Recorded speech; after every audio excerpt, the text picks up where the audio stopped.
The six-member Monetary Policy Committee headed by RBI Governor Shaktikanta Das is scheduled to meet for 2 days starting December 2nd.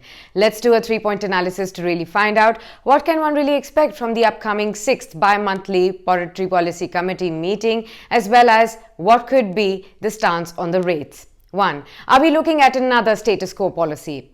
Well, most economists are of the view that the Reserve Bank of India is likely to keep the interest rates unchanged at 4%. Now, if this turns to be true, this will be the third straight time when the RBI would have maintained a status quo policy. However, with the economic growth continuing to remain in the negative territory, and that is for the second consecutive quarter, we can expect, at least this is for the second quarter that is ended September, the RBI is expected to reiterate its accommodative stance even in the upcoming policy. 2. High inflation throttling policy space. While having slashed the benchmark repo rate by 115 basis points, and that's since January, the Reserve Bank of India has little motivation to actually bring it down further in the December policy meet.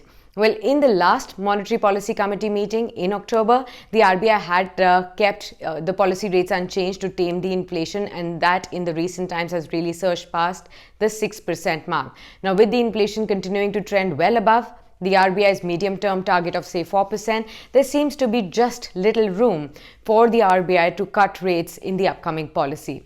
Now, the retail inflation is actually calculated on the basis of consumer price index, which actually continues to rise for the 9th month in a row in October, and it has reached 7.61%, and that's on the back of the high food prices. Now, this is the highest level of retail inflation seen since May 2014.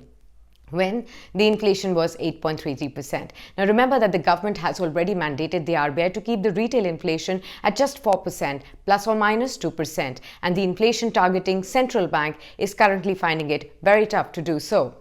3. Hints of withdrawal of excess liquidity. Well, experts say that the RBI could give out some hints of withdrawal of the ultra-loose accommodative policy stance which it has had amid the unprecedented crisis caused by COVID-19 pandemic. Now, this may be supported by the encouraging signs of a pickup in the economic activity and a return of the consumer demand buoyed by the festive season that we've seen. Now, experts say, although the economy is on the mend, but the financial, the property and the professional services, they have really done worse when you compare it with the other sectors of the economy, and that's despite the unlocking in the September quarter. Now, this reflects the stress on the financial intermediaries, which can only turn for the worse if lenders are unable to price risk appropriately.